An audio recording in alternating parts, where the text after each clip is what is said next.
অনেকদিন পর একটা ভোজনো বাড়ির নেমন্ত্রণ পেয়েছি। যেহেতু একদমই বাড়ির সামনে ছিল তাই ঝটাপট রেডি হয়ে চলে গেলাম নেমন্তন্ন খেতে। গিয়ে আগে মা তো বাচ্চাটার সাথে ছবি তুলে নিল।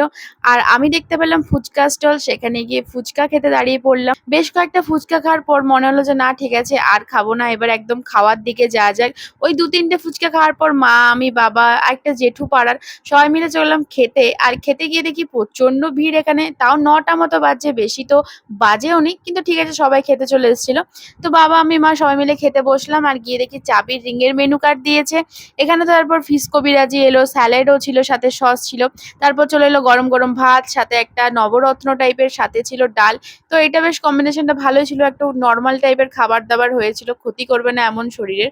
তো এখানে ছিল মাটন, সাথে আলু পোস্ত দিয়ে খেলাম, মাটনটা খুবই ভালো লাগছিল।